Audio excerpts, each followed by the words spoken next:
Selama Tuhan tidak mengampuni dosa manusia, dosanya dibawa ke neraka. Maka daripada itu saran saya keluar masuk penjara, saya sadarkan orang. Carilah hukuman, ya, hukuman di mata Tuhan. Jangan engkau, ya, mau lepas hukuman karena KUHP itu sebentar itu. Yang penting engkau jujur. Akui semuanya. Daripada engkau selamat di dunia ini, tapi engkau tidak pernah selamat dalam pengadilan Tuhan. Semuanya tercatat. Inilah tugas saya untuk mengajarkan semua orang tahanan sebelum divonis bersalah. Akui semua perbuatan kalian. Karena apa? Saya meyakinkan semua orang yang akan dipenjara belasan bahkan hukuman mati. Tidak ada artinya itu. Sebentar itu. Sebentar. Tapi engkau selamat. Engkau selamat dari hukuman Tuhan. Ya, daripada hukuman majelis hakim dakwaan jaksa. Ya seberapa itu? Mana saudara pilih? Jadi saya ulang-ulangi biar sadar. Ada banyak orang tidak mau jujur dalam pemeriksaan polisi. Di Papak Barat, di Dairi, di Samosir, kepala 7 orang tua menggauli anak kecil tidak diakui. Padahal sudah banyak saksi. Di Nias juga kepala 7 yang memperkosa anak kecil tidak mengakui. Saya bilang, akui Pak, akui. Sampai Kapolres datang ngomong di hadapan saya waktu ibadah seperti ini. Masih dikeraskan kepalanya, tidak mau mengaku. Sudah banyak bukti-bukti. Kalau tidak ada bukti, polisi tidak menahannya dan tidak dijadikan tersangka. Karena sudah banyaklah bukti, makin hukumannya diperberat. Ya. Keluarganya ada minta maaf sama keluarga yang mati. Ada minta maaf. Sebatas minta maaf. Tetapi itulah, ya, saya katakan sekali lagi, ibu belum orang terjahat di dunia, ya, bapak belum orang yang paling jahat di dunia, ya, hanya mintalah, ya, ini harus pakai pengacara, ya, hukumannya berapa? 5 tahun ya, harus pakai pengacara, nggak bisa tidak. Kalau 5 tahun ke bawah bisa tidak pakai pengacara. Ya, bicaralah apa adanya sama pengacara itu, setidak-tidaknya untuk meringankannya. Jadi yang paling penting saya katakan, jangan pernah takut hukuman di dunia ini, tetapi takutlah hukuman kepada hukuman Tuhan Elohim. Ya. Jadi kepadamu, umur berapa sekarang? 29. Merokok?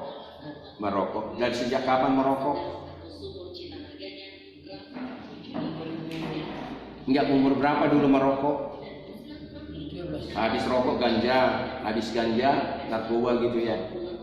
Dan inilah sebetulnya kalian perlu dengar-dengar, kalaupun di gereja enggak sering diomongin soal merokok ini. Mulanya rokok, habis rokok ganja, dari ganja ke morfin, dari morfin apa semua narkoba, ya, sekalipun nggak punya uang beli itu.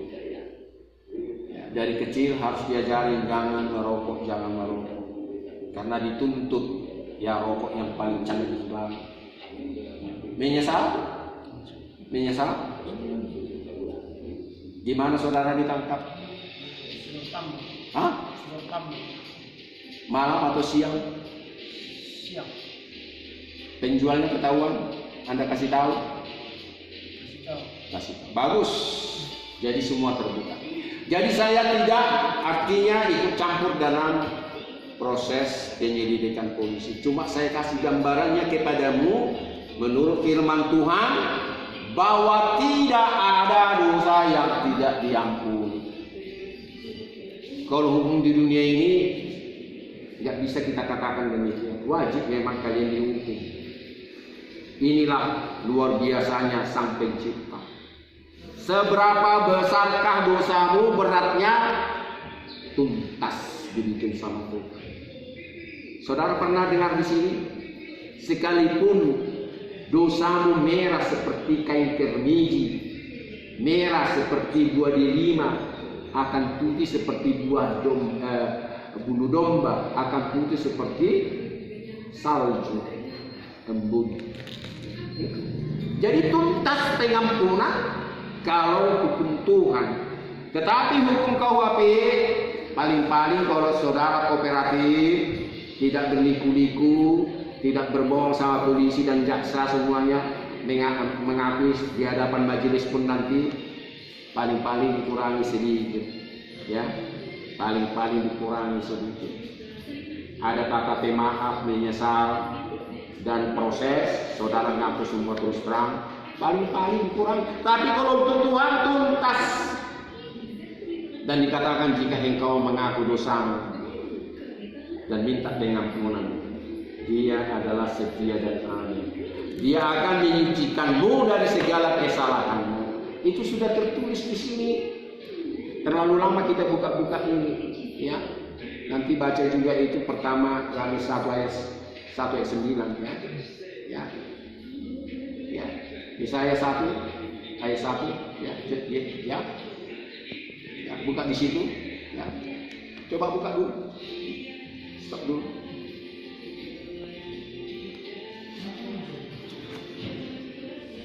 Yohanes 1 ayat 9.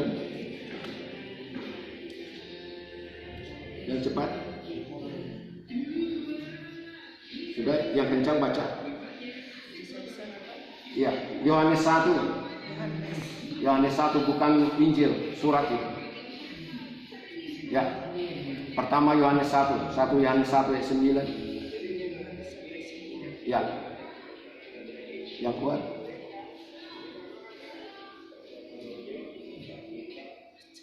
Ya. Ya, kuat. Sudah?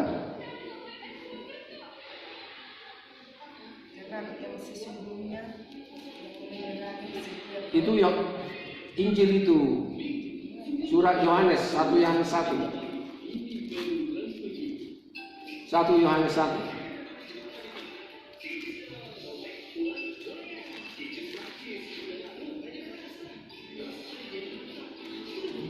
Dapat?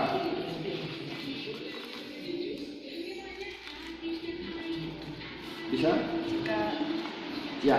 Jika kita mengakui dosa kita, Ya. maka Dia adalah setia dan adil, Ya. sehingga Dia akan mengampuni segala dosa kita dan menyucikan kita dari segala kejahatan kita. Itu harus Anda ingat, tidak usah dihafal, selalu ingatlah itu. Jika kita mengaku, tapi kalau kita tidak mengaku, Dia tidak akan mengampuni. Jadi harus ada pengakuan, termasuk nanti di majelis hakim harus ada, Pak, majelis hakim, aku mengaku semuanya bersalah. Seperti polisi memproses Anda dulu, mengaku semua. Di jaksa dan hakim juga demikian, akui semua, ya, sehingga ada pemaaf, diringankanlah, ya kan? Itu. Tapi kalau saudara tidak mengakui, makin beratlah hukumanmu karena bukti-bukti ada. Ya, jadi bagaimanapun beratnya kesalahanmu, hakim itu biasanya adil. Kalau bisa masih meringankan, diringankan. Ya, tidak banyak yang saya katakan, tidak banyak yang mau saya katakan kepadamu. Intinya adalah saudara harus mengikut Dia. Tidak cukup beragama Kristen, tidak cukup percaya bahwa Dia Tuhan dan Juru Selamatmu, tetapi harus mengikut Dia dalam arti mengasihi Dia dengan segenap hati dan jiwamu, dan mengasihi sesama manusia. Apa artinya mengasihi manusia? Engkau mendoakan musuhmu, orang yang menjolimimu, engkau ampuni kesalahan orang itu. Pipimu yang ditampar, jangan balas menampar pipinya lagi, tetapi bahkan engkau rela memberikan pipi yang kiri. Ya, jangan balaskan kejahatan dengan kejahatan, tapi kebaikan. Inilah tanda mengasihi manusia. Kita mau menderita, kita harus berkorban. Karena Yesus jadi juru selamat, terbukti Dia mau berkorban untuk saudara dan saya. Tanpa dia mau berkorban, dia tidak juru selamat. Bayangkan dia tidak berdosa, mau memikul dosa. Dan dosa kesalahanmu tidak otomatis dia diampuni. Jangan keliru beriman kepada dia ya. Banyak ajaran-ajaran salah. Dosa ini otomatis sudah diampuni setelah Yesus sudah tersalib mati untuk kau. Tidak otomatis. Saudara harus mengakui sama dia, baru ada pengampunan. Ada kesempatan untuk pengampunan dosa apabila saudara mengaku dan minta pengampunan. Jangan percaya, oh Yesus sudah mati buat saya, maka segala dosa aku akan terampuni. Oh tidak, enak kali ya. Kalau itu nggak usah saudara beribadah lagi, tidak usah lagi beragama, tidak usah capek-capek lagi mengasihi orang. Ya, kalau begitu. Tetapi ada jalan pengampunan dosa apabila saudara mengaku dan minta pengampunan. Amin. Ada anak berapa? Anak 3 sudah dewasa. Saya mau tanya kepada sekarang ini. Setelah saya katakan bahwa juru selamatmu adalah manusia yang sudah mati kepadamu, dan Tuhanmu dia, karena dia mencintai manusia makanya dia datang menjelma kepada manusia. Saya sudah terangkan bahwa dia adalah Tuhan dan juru selamat. Dan saya sudah terangkan bahwa pengakuan dosa dan minta pengampunan dosa jalan untuk saudara diampuni dosa. Sudah, tidak cukup hanya yakin saudara Yesus mati buatmu, itu hanya mengantar engkau mengaku dosamu dan minta pengampunan. Sekali lagi saya ulangi, tidak cukup saudara percaya bahwa dia mati untuk saya, tapi kalau untuk mengampuni dosamu, dosaku adalah aku harus jujur pengakuan dosa dan minta pengakuan dosa dan minta diampuni dosa. Dan setelah itu saudara harus mengikut dia. Mengikut dia berarti saya ulang-ulangi, lakukanlah seperti yang dikatakannya. Kasihilah Tuhan Elohimmu dengan segenap hatimu, dan kasihilah sesamamu manusia seperti dirimu sendiri. Nanti renungkanlah itu dalam-dalam. Masalah waktu sangat terbatas. Saya juga harus pulang, dan Pak Polisi juga ada penjagaan lainnya. Sekarang saya mau tanya, pernahkah saudara mengundang dia sebagai Tuhan dan Juru Selamat? Sudah pernahkah? Sudah kapan itu? Ya? Kapan itu? Sudah sering? Tolong minta pengampunan dosa sering juga? Saya mau katakan kepadamu kawan, kalau pengakuan dosa, minta pengampunan dosa bisa setiap saat, selama saudara terus melakukan dosa. Ya, tetapi kalau saudara sudah diampuni dosanya, baca kitab suci, jangan pernah ingat-ingat lagi dosa yang saudara sudah diampuni itu. Benci dia itu. Seolah-olah saudara tidak percaya pengampunan dosa. Pengampunan dosa berlangsung pada saat saudara minta, bukan setelah saudara mati. Tidak. Pengampunan berlangsung saat saudara hidup. Dan saudara diampuni bukan saudara dalam kubur. Tidak ada itu. Pengampunan dosa berlangsung pada saat kita ini hidup. Ya. Kalau sudah mati sudah tamat. Dosa apapun tidak terampuni lagi. Yang saya mau katakan sekali lagi, apa saya jelaskan dalam kesempatan ini, kalau saudara sudah merasa dosamu diampuni, jangan ingat-ingat itu lagi. Itu satu. Dan kedua, meminta dia, mengundang dia sebagai Tuhan dan Juru Selamat cuma sekali. Jangan ganti besok lagi kan? Enggak, cuma sekali. Dia juga tidak suka dengan doamu atau pernyataanmu. Berarti saudara gak sungguh-sungguh minta dia sebagai Tuhan dan Juru Selamatmu secara pribadi. Karena banyak orang Kristen beragama Kristen seolah-olah dia sudah menjadikan Tuhan Yesus sebagai Tuhan dan Juru Selamatnya secara pribadi. Belum itu. Tidak cukup saudara beragama Kristen, beribadah Kristen dari kecil sampai besar. Baca kitab suci, saudara harus dibaptis, ya, saudara makan dagingnya dan minum darahnya, dan saudara harus ada pengakuan, meminta dia sebagai Tuhan dan juru selamatmu secara pribadi. Sudah? Maukah saudara mau menerima dia sebagai Tuhan dan juru selamatmu secara pribadi? Ya, itu cukup sekali. Dan saya akan baptis saudara nanti. Maukah saya baptis dalam nama Bapa, Anak, dan Roh Kudus? Tanda saudara menerima dia sebagai Tuhan dan juru selamatmu secara pribadi? Mau? Ini bukan ajaran gereja. Oh, gereja kami tidak mengajarkan. Oh, ini ajaran Alkitab. Makanya saya berani mengatakan kepada semua gereja, jangan mengatakan iman mereka tergantung kepada gerejanya, tidak. Salah ya. Kembali kepada dia. Jadi hal yang pribadi, kita mendapatkan keselamatan kepada kita sendiri. Tidak bisa diwakili bapak, mama, ya, anak kita dan semua. Tidak bisa. Dan doa sesungguhnya pun kembali kepada kita. Kita sebagai hamba Tuhan hanya membantu saja. Keputusannya adalah, ya. Saudara ingat bagaimana Yesus menyembuhkan orang yang di kolam Bethesda? Ada seorang buta dan mungkin juga lumpuh, tapi yang jelas dia buta. Kolam Bethesda ini apabila bergejolak airnya, orang masuk, penyakit apapun sembuh. Baca nanti di sini. Ya, itu namanya kolam Bethesda. Ini orang buta nggak bisa melihat, orang berduyun-duyun. Begitu bergelombang dia orang duluan, jadi dia kalah cepat. Udah banyak orang sembuh akibat masuk ke kolam Bethesda. Ya, dan saya harus katakan bahwa bukan kolam itu yang menyembuhkan, tetapi kuasa Tuhan lewat dengan air kolam itu. Amin. Ya. Terus datanglah Yesus pada saat itu melihat orang buta ini. Dia tahu bahwa dia tidak akan bakal bisa mendahului orang lain lompat ke kolam itu, sehingga dia bisa. Hanya satu pertanyaan kepada orang buta ini, maukah engkau sembuh? Mau Tuhan.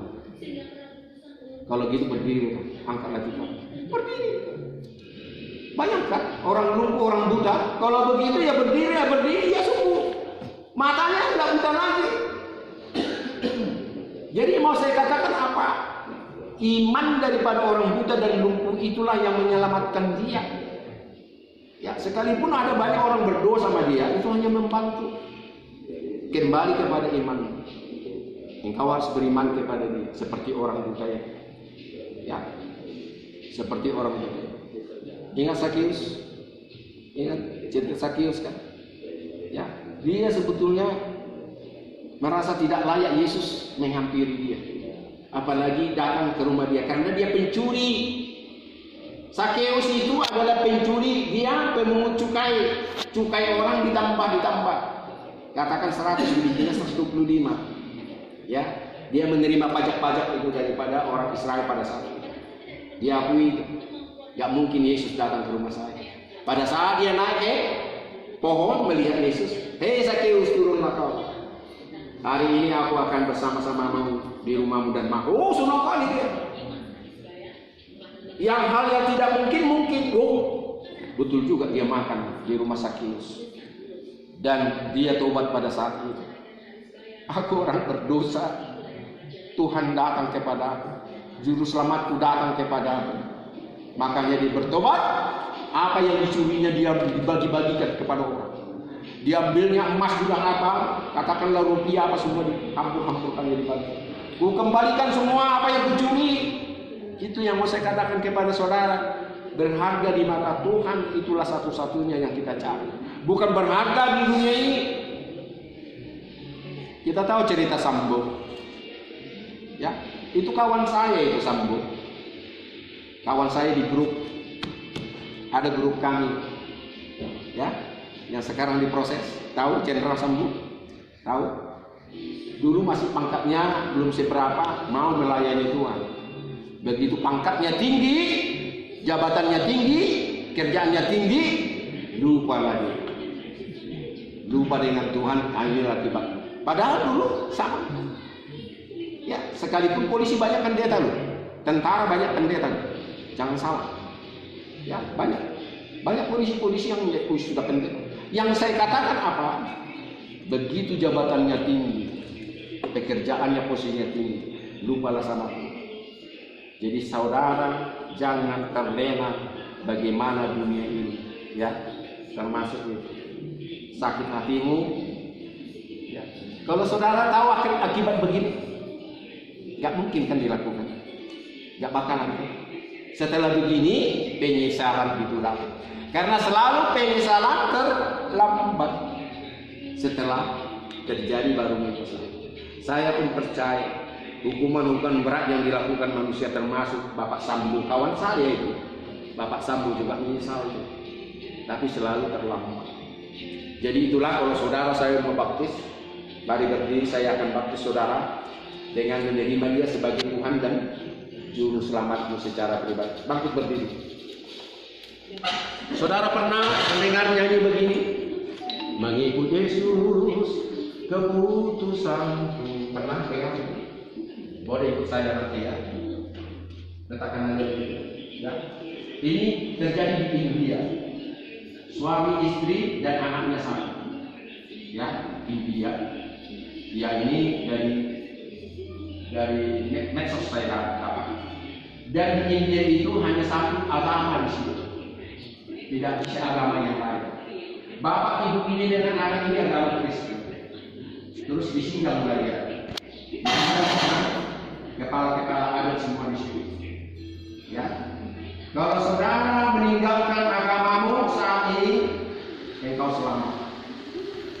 Engkau tidak akan mati. Tetapi kalau engkau bersekutu tetap masih beragamakan agamamu itu, akan kami bunuh. Ini keputusan daripada kami. Ya.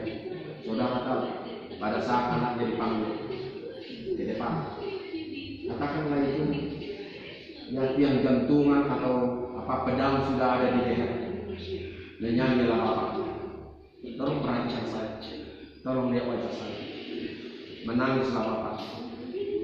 Dia tahu anaknya akan dipancung, menyanyi lagi, mengikut Yesus keputusanku, mengikut Yesus keputusanku, mengikut Yesus keputusanku, ku tak ingkar, ku tak ingkar. Langsung ditebas leher. Dipanggil istrinya ke depan. Masihkah engkau bertahan dengan agamamu itu? Dia tidak menjawab. Bapaknya ini suaminya hanya menyanyi. Mengikut Yesus walau sendiri, mengikut Yesus walau sendiri, mengikut Yesus walau sendiri, ku tak ingkar, ku tak ingkar. Ditebas leher istri. Mari terakhir dia diperhadapkan. Masihkah engkau masih beragamakan agamamu itu? Dia nggak jawab. Dia hanya menyanyi. Salib di muka, dunia di belakang. Salib di muka, dunia di belakang. Salib di muka, dunia di belakang. Ku tak ingkar, ku tak ingkar.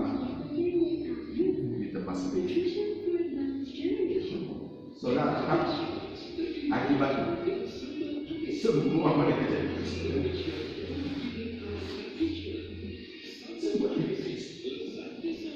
Ini masuk akal saudaraku. Saya percaya itu betul dan masuk akal. Karena cerita seperti ini bukan baru. Ingat Sadrak, Mesak, Abednego? Sadrak, Mesak, dan Abednego diperhadapkan kepada patung Nebukadnezar, lembu emas. Prajurit melari sama Raja Nebukadnezar. Ada 3 orang Ibrani tidak mau menyembah lembu emasmu, Raja. Siapa orangnya? Mesak, Sadrak, dan Abednego. Dilihat Raja lah betul. Setiap pagi kalau ada suara Nabi, orang sudah menyembah patung lembu emas itu. Tapi yang 3 orang tidak mau, hanya berdiri. Disidangkan Nabi. 3 orang ini disidangkan sama Raja Nebukadnezar. Masihkah kalian mau menyembah Tuhan kalian? Bukan lembu emas yang kami pertumbangkan saat ini. Mereka tidak mau menyembah. Raja menyuruh semua prajuritnya bikin perapian 7 kali lipat panasnya. 7 kali lipat panasnya untuk membakar mereka bertiga. Karena hukuman selama itu yang terjadi adalah kalau ada yang membakar, dilemparkan ke perapian dan mati, tidak ada yang tidak selamat. Pada saat menghadapi hukuman kepada Sadrak, Mesak dan Abednego, raja itu mengatakan 7 kali lipat panaskan. Sangat marah. Saudara tahu dalam cerita kita yang membawa 3 orang ini yang mati. Saking panasnya, nggak sanggup orang membawa ke mulut perapian itu, mati. Dan akhirnya setelah banyak orang mati, tercampak juga yang 3 itu. Saudara ini cerita, sehelai rambut pun tidak terbakar. Jangankan baju atau kulit, rambutnya satu pun tidak terbakar oleh api. Di Al-Quran pun ada yang tertulis, bukan hanya di Al-Quran, ada tertulis itu kisah daripada nabi-nabi. Dan inilah saya mau katakan bahwa keputusannya tidak pernah tawar-tawar. Dia mau mencari kehidupan yang kekal, bukan sekedar kehidupan di dunia ini. Sebelum itu di gua singa pun mereka semua dicampakkan ke gua singa, ya, malah singanya berbincang-bincang sama Abednego, Sadrak dan Mesak. Jadi 2 hukuman tidak pernah kena sama. Sekarang ini saya mau katakan kepada lewat ibadah di penjara Polres. Firman Tuhan mengatakan tanpa saudara dibaptis dan menerima dia sebagai Tuhan dan Juru Selamat secara pribadi. Bukan karena saudara Kristen, karena hukum orang tuamu dan sebagainya. Kalau saudara menerima dia sebagai Tuhan dan Juru Selamat secara pribadi, angkat saya ingin tahu dan Tuhan melihat ke segala. Turunkan tanganmu sebelum saya baptis. Saudara harus mengampuni orang yang bersalah. Maukah saudara mengampuni orang bersalah kepada? Ingatkah kesalahan orang lain yang selama ini disimpan? Ada di hatimu? Ada di hatimu? Ingat, masih ingat ada beberapa orang saudara yang tahu? Jangan lalu kesalahanmu sama orang lain. Kesalahan orang lain yang saudara simpan, saudara harus ampuni sekarang. Biar dosamu dosa bersama. Maaf, saya akan berdoa kepadamu sebelum saya baptis. Tuhan Yesus, katakan dengan saya, Tuhan Yesus, yang kuat, Tuhan Yesus, aku mau dibaptis sekarang ini. Karena aku menerima Engkau sebagai Tuhan dan Juru Selamatku secara pribadi, bukan karena keturunan, bukan karena agama, tetapi saat ini di penjara ini, Polres Kumbang Hasundutan ini, aku mau dibaptis dalam nama Bapa, Anak dan Roh Kudus. Tanda aku mau menerima Engkau sebagai Tuhan dan Juru Selamatku secara pribadi mulai saat ini sampai ajalku tiba, dan aku tidak akan pernah gemetar seperti Sadrak, Mesak dan Abednego, seperti keluarga yang di India. Lewat khotbah tadi, aku tidak akan pernah takut apapun yang terjadi kepadaku. Jika aku bertuhankan Engkau, jika aku menjadikan Engkau Juru Selamatku yang hidup. Tuhan ampuni dosaku. Sebelumnya Tuhan ampunilah orang yang bersalah kepadaku. Aku mau mengampuni orang yang bersalah kepadaku dengan ikhlas Tuhan saat ini. Aku mau mengingat nama-namanya. Aku mau mengingat wajahnya. Karena aku mengampuni orang yang bersalah kepadaku. Saya kasih kesempatan bagi saudara-saudaraku, ingatlah orang-orang yang selama ini saudara pendam, yang dosa-dosanya tidak Anda ampuni. Ingatlah namanya, ingat wajahnya, katakanlah Tuhan, aku mengampuni. Aku tidak mau menyimpan kesalahan orang lain. Biar Tuhan mau mengampuni. Katakan namanya jelas. Karena inilah jadi terjadi pembunuhan, membawa engkau di persidangan pengadilan ini. Termasuk orang-orang yang menyuruh engkau memakai narkoba. Ampuni dia sekarang ini. Kalau engkau dibujuk untuk memakai narkoba, ampuni dia sekarang ini. Biar dosamu juga diampuni oleh Tuhan.